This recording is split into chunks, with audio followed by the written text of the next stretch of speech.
Hello everyone, Xeno What If here. Here to bring in part 4 of What If the Reds and Blues Encountered the Flood. Link down description of the fanfiction of this What If. Listen here YouTube. I do not own anything and this is not a scam. Through the mist. Tucker really wished he could talk, because he wanted more than anything for Caboose to shut up. He had no idea what he was saying, nor did he care. What he did care about was getting away from whatever attacked him and the others at Blood Gulch. Though he wasn't sure that was happening anytime soon, unfortunately.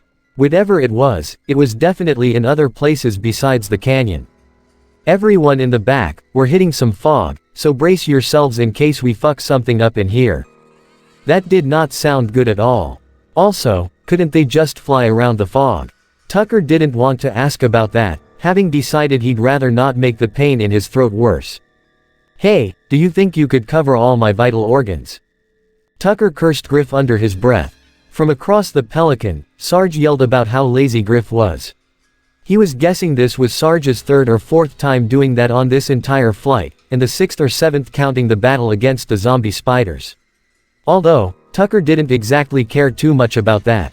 And as much as he wished this was just a bad dream, he knew it was real. His throat wouldn't let him forget it. Now it was Simmons' turn to bother Tucker. Tucker, I thought you were mad at Church. Why'd you help Caboose save him? Tucker looked across the cabin at Church, as though he wasn't entirely sure. Church looked back, though Tucker could tell even through his helmet that he was making that, "I hate you so much right now," face. I guess I just did. I don't fucking know. That answer seemed to satisfy Simmons. The Red Soldier went back to bugging Sarge about whatever it was he was talking about earlier. Tucker couldn't be bothered to ask. Tucker was about to lie back and sleep, but noticed Griff falling onto his shoulder. He had no idea Griff was even asleep, but apparently he was. Either way, Tucker did not want Griff sleeping whilst leaning against his shoulder, as B didn't have any basis of a relationship with him apart from that one time they talked before getting attacked by the zombie spiders. What the hell were those things anyway? Some kind of alien species? If so, why didn't Tucker and the others run into them at all until now? So many questions, yet so few answers. Tucker's pondering was brought to an abrupt halt when the cabin was flooded with red light and alarms began blaring. Tex burst into the cabin and started barking orders. Church, Simmons, Griff, you're with me. Sarge, you lead the others. We're going to jump out and then split up so the parasite doesn't get all of us. She commanded. Everyone, quite obviously not wanting to die, complied with the order. Including Tucker, though he was also reluctant about being with Caboose and Sarge. The cabin door opened, and everyone jumped. Wait, don't we need PARACHU? Simmons' protest was cut short by a loud, feminine scream as the Pelican combusted behind him and the others. Fire. All Griff saw around him was fire. It flickered and crackled and roared through the fog. The Pelican was completely destroyed, though nobody knew what had actually happened. Not even the pilot, according to Tex. That was concerning, even to Griff. But right now, he was much more concerned by the screeching and roaring in the distance, and it seems the others were, too. Zombies. They were zombies. Mutated, bloody fucking zombies. They had root-like limbs sprouting out from their shoulders and the heads were ripped aside in favor of this threatening mouth with gross and bloody antennae sticking out. Blood and organs were all showing, and it was way more than Griff wanted to see. Tex, Church, and Simmons had immediately started firing at the zombies. Griff, quit fucking standing there. Griff couldn't move. There was fire everywhere and zombies and spiders were coming in left and right. His heart and lungs felt like they both stopped, but at the same time seemed as though they were fit to burst from his chest. Griff wanted to run, but he couldn't. There was no way to survive this. He and the others were fucked. However, Griff was taken out of this state when Tex grabbed him by the shoulder and threw him onto the ground behind her and Church, right at Simmons' feet. Damn it, Griff. Start fucking shooting or you're next. Griff promptly began firing his assault rifle at the attackers, missing most shots but still managing to do decent damage. I think I see some kind of building over there. By the fallen trees back there. Simmons called out. Griff and Church both turned their attention toward the place Simmons pointed out, but still kept the minority of their focus on the zombies. Holy shit, you're right. There's a door over there. Tex, do you think we can get in there without being cornered? Church yelled over the gunfire. Maybe. It depends. The fire's spreading, though, so we'll need to hurry. Griff looked around and realized Tex was right. The fire from the crash was spreading. Okay, what the fuck do we do then? He asked somewhat rhetorically. You three make a break for the building, I'll cover you. Go. Tex commanded. What the fuck? Tex, I'm not leaving you to die here. Church responded. Don't worry. You're not. Church exhaled. Guys, we're going in. He kept firing at the zombies as he ran towards the door, and Griff and Simmons soon followed while Tex did all she could to hold the parasites back. Soon, the three of them made it. The door opened upon their approach and they entered, Griff looking over his shoulder as TBE door closed behind him and the others. Silence. It was only broken by the occasional muffled roar from the parasites or cry from Tex. But Griff could have sworn he heard Church sob, just once. When he looked at the blue armored soldier, there was just a blank stare through the helmet. The halls were metallic and dotted with lights. The architecture was like nothing any of them had seen before. There was a heavy focus on geometry, which deeply fascinated Simmons. Throughout the UNSC, there had been talk of an ancient species of architects known as the Forerunners. Was this a remnant of their civilization? What purpose did it serve? Did anyone live here? There were too many questions, and too few answers. Simmons, however, was going to find some. Hey, Simmons. Yes, Griff. What the fuck do you think those things are? Griff inquired. Simmons paused. I don't know. But it's the fact that I don't know that scares me. He looked at the vast hallway that stood in front of them. Guys, what do you think? Exploration, or do we wait for Tex? Simmons asked the group. We go on. Tex won't find us if we wait around here, Church abruptly replied. Now come on, we're going to see what's in here. The man in the cobalt armor stepped forward past Simmons in long strides. Hey, what the fuck do you think you're doing? Griff questioned. Church turned slightly to look at Griff, but still faced forward. I'm choosing a leader who won't get us fucking killed. You with me or not, Griff? Simmons shifted his gaze to Griff, who seemed to be at a loss for words. He awaited the orange soldier's answer. All right, fine, let's just go. Griff began to follow Church, as did Simmons. The three of them continued their walk into the unknown, in the hopes that Tex would be able to find them again. She would know what to do. And if she didn't, Simmons was 90% sure they were all majorly fucked. You have basic idea of what direction you want to go, right, Church? What's that supposed to mean? Simmons and Griff exchanged looks of disbelief and inconfidence. Maybe having Church as a leader wouldn't work as well as they'd thought. 343 Guilty Spark. Halls. Lots of them. Most were empty. Some had lifts. The lifts took them to more halls. There was nothing in this fucking facility. God damn it. Everywhere we go, it's just halls, halls, halls. What the fuck? Why did we come in here again? Church ranted. The zombies. Simmons answered. That wasn't the kind of question you answer. We've been over this. When? Literally every other. Church then realized that the three of them had gotten lost in the endless hallways, and Church had repeated the same rant at least 3 times. He sighed and continued onward. We're going to go completely hungry, there's no food down here. Surprisingly, there was no remark from Griff about food. Church and Simmons immediately began looking around to see if he was anyways nearby. Simmons, I thought you were keeping an eye on Griff. What? You're the leader. Simmons' voice cracked halfway through this statement. Yeah, I'm leading us through this fucking complex. You were supposed to make sure Griff didn't fall asleep and get left behind or so methy. The two soldiers shared terrified expressions as they realized what had happened. You fuck. This was your respawn. Church was then interrupted by an all too familiar sound. He and Simmons turned their heads in the direction of the sound and saw some zombies running towards them. Yeah, fuck this, we can't fight all 5 of those guys. Simmons, come on. Church yelled as he grabbed the other soldier and ran away, while firing at the zombies with his other hand. What about Griff? Simmons objected. Oh, he's probably somewhere. We'll find him. And so the two got lost in the corridors. Again, Doc was stuck with an idiot, a pervert, and the worst leader anyone could ask for. What a delightful situation he was in. Doc couldn't complain, though. Sarge was a force to be reckoned with on the battlefield, despite having no real strategic knowledge. "Hey, Doc, this guy looks like he might be alive," Tucker called out. Hopeful, the medic went to investigate. And it really did look like this Marine was alive. However, he was half asleep. Doc carefully prodded the Marine, then was startled when he woke up. "No, don't let them turn me into one of those. Those devils. Monsters." All four of them slowly stepped back in reaction to this. Well, all of them except Sarge. Blam! Doc shut his eyes due to the loud sound.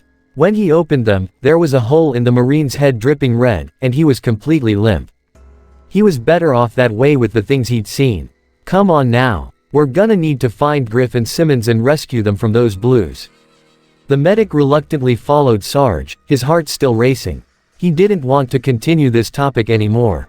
"So, really, weird fog, huh? Dude, some guy just went insane and got his brains blown out right in front of us. Why the fuck are you talking about the weather? We should give him his blood back." "It fell out," Caboose interrupted. "Guys, I swear to God. Wait, you can't handle blood. You are the worst doctor ever," Tucker told Doc, confused. Doc exhaled sharply. He just wanted to find someplace without these things. He really did. Losing these other soldiers would be a bonus. That is, if Doc could even find it within himself to call them soldiers.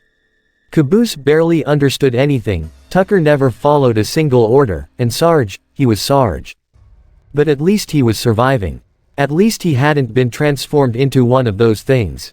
"We're fucked." This was the 8th time Simmons had yelled out some variation of that phrase, and every time, it made Church run a little bit faster and clench his fists a little bit harder.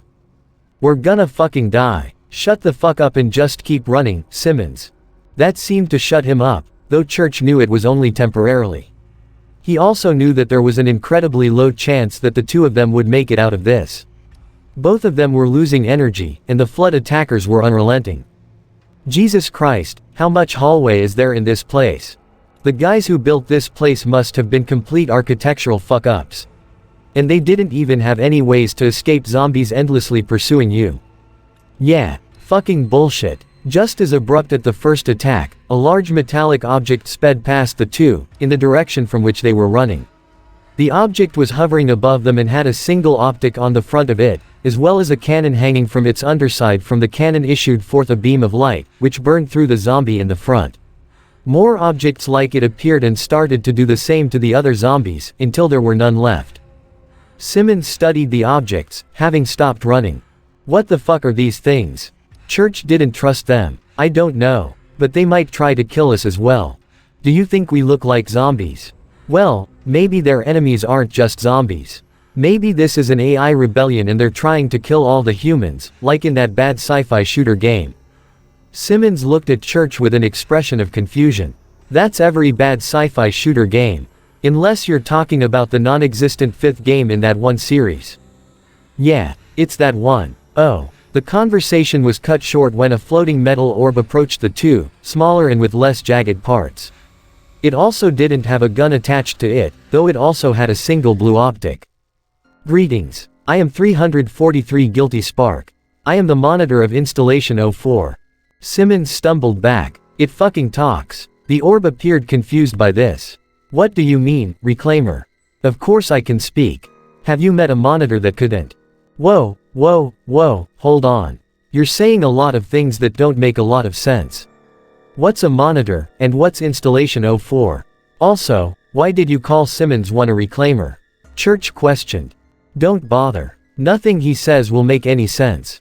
Just nod and pretend you understand. I do that with Simmons all the time and it works fine. Simmons and Church both looked in the direction of the familiar voice and found Griff, somehow managing to walk all the way over to the two of them. "Griff, what the fuck happened? What are these things?" Simmons asked. "The Sentinels are the zombies." "The Sentinels." Griff exhaled. "The light bulb can explain it better than I can. Still really confusing, though." Church turned his full attention to the orb, which apparently called itself 343 Guilty Spark. "It appears you two are not as knowledgeable about the Forerunners. Allow me to," Spark began. "Wait, this place is Forerunner. You're a construct created by the Forerunners." Simmons nearly shouted. Why, yes. This is a facility built by my creators for containing and studying the flood.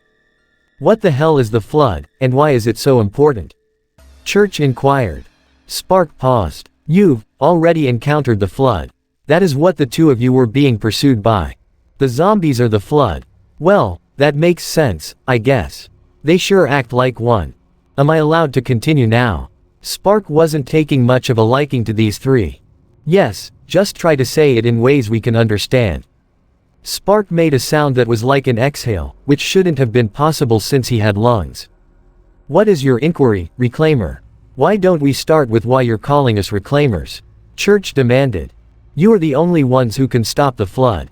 Tracking a target. Terribly. People from your species are the only ones with the ability to activate Forerunner artifacts of any time.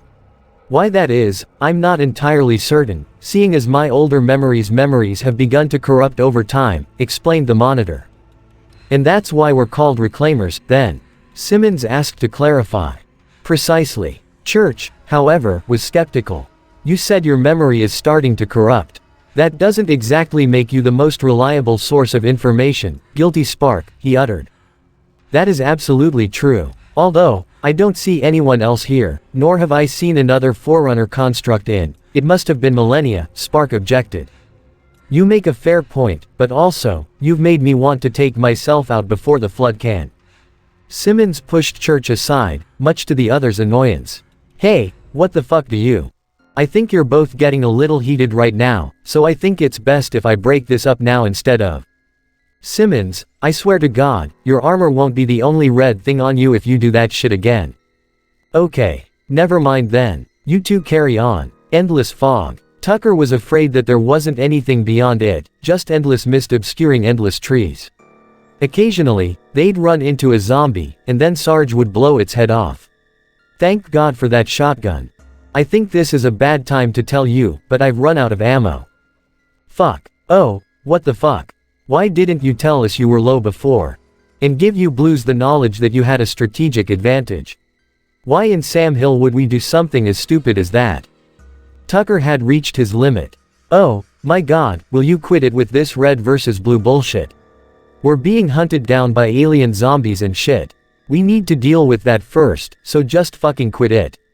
Silence. Well, when you say it like that, it does make a lot more sense to form a temporary alliance to defend against this unknown threat that could certainly kill us all.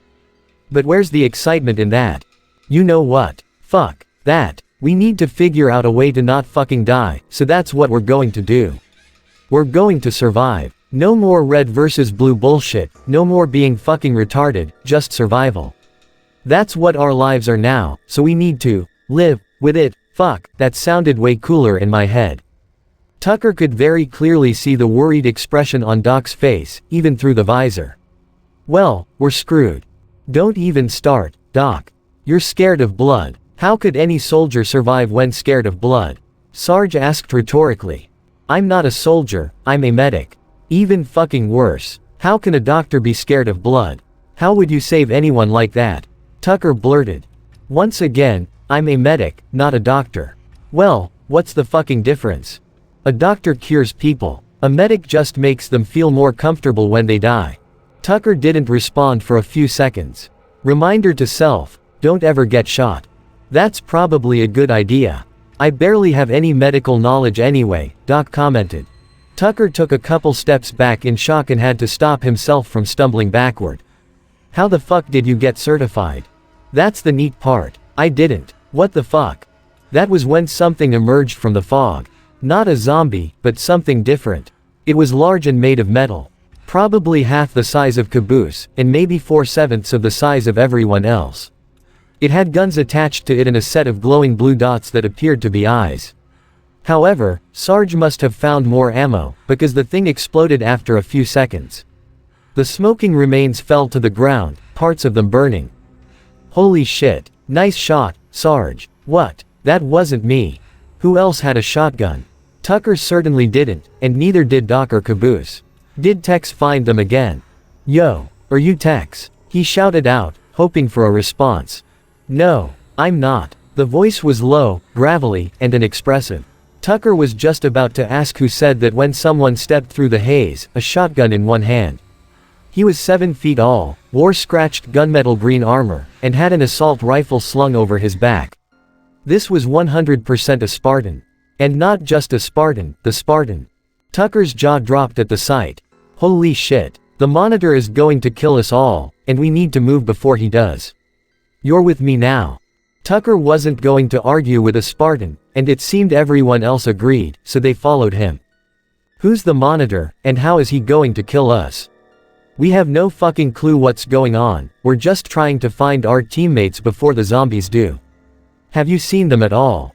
Tucker asked. No. I'll explain on the way. Tucker could hardly believe it, and the print along a piece of armor on the Spartan's thigh confirmed his thoughts. They read, 117. The index is required to activate the installation, but unfortunately, it's currently held by another reclaimer in his construct. We will need to find him in order to retrieve it and contain the flood, Spark explained. So, what you're saying is, we humans are the successors to the Forerunners and only we can use their technology, but in order to activate any of the rings, we need the index. But another guy has the index, and in order to stop the flood from infecting the entire galaxy, we need to take it from him, Church summarized. Precisely. Griff exhaled. We're gonna need to do a lot of fighting, aren't we? Would you rather have the galaxy be ravaged and perverted by the flood? God fucking damn it. When you say it like that, it sounds like I don't have a choice. That's because you don't, jackass, Simmons insulted Griff. Hey, if the fucking light bulb hadn't come along, you and Church would be dead, Griff shot back. What the fuck does that have to do with anything? Guys, stop. We need to find Tex so she can help us get the index, so let's quit fighting and fucking move out. Church ordered. He stepped over the infected corpses and started to go back the way he and Simmons were going earlier. I was not aware that you had knowledge of the lift just that way, Spark commented. The what? Oh, yeah, totally. I knew it was there, Church lied. Simmons sighed. Unless we find Tex within the next few hours, we're fucked. We also have to make sure she doesn't kill us first, Griff added. Well, yeah, that too. The flood spread was soon coming to an end. Simmons just hoped that he would be able to survive up to that point. Though that didn't seem too likely in his current state. There had to be some way to upgrade his armor with some Forerunner technology, right? Or maybe it didn't exactly mesh with human designs. This lift leads to an armory used by the Forerunners to store weaponry. Hopefully it will be of some use to you, seeing as you were reclaimers, Spark informed the trio. Wait, if the flood guys we've run into were human, does that mean some of them will have the ability to use this shit? Griff questioned, slightly put off. Spark pondered this for a moment. Perhaps. We will have to see for ourselves. Simmons and Griff exchanged worried glances. That does not inspire confidence at all. Hey, guys, can you hurry up? I'm getting kinda impatient here. Church shouted from the base of the lift. Simmons exhaled sharply and sped up. Griff did the same, which greatly surprised Simmons. Eventually, the 3 Marines and Spark had reached the lift. Now there was the issue of activating it. Simmons, you're a computer nerd, you do it, Griff suggested rudely. I know human computers, not Forerunner shit. This is alien to me. In fact, it quite literally is alien. Simmons rebutted. Actually, Spark, listen, when these two argue, it's best not to get between them. They're like a married couple, Church told the Monitor. I see. In that case, I suggest that you attempt to operate the lift. Me? What the fuck? I don't. He glanced at Griff and Simmons, then sighed. God fucking damn it. His cobalt-armored hand lay against the blank surface, and surprising no one, it didn't seem to work. Odd. That wasn't supposed to happen, Spark commented. Well, no shit. I guess it's just not letting me. Should I try again? I don't see why not. Church pressed his hand against the surface again, trying to channel whatever weird reclaimer energy he had into it. Obviously, it wasn't a bioscan, so there must have been something else activating the technology. To his surprise, the surface actually started to light up, attracting the attention of Simmons and Griff as well. Holy shit, you actually did it, Griff said in disbelief. Holy crap, I'm a fucking reclaimer. I can activate Forerunner technology. This is fucking awesome, Church exclaimed triumphantly. The lift began to raise into the air, eventually arriving at another floor, where the group was greeted by a multitude of flood forms with forerunner weapons. Son of a bitch. And this is the end of part 4 of this what if. I hope you guys like it. Don't really leave a comment down below and subscribe to the channel.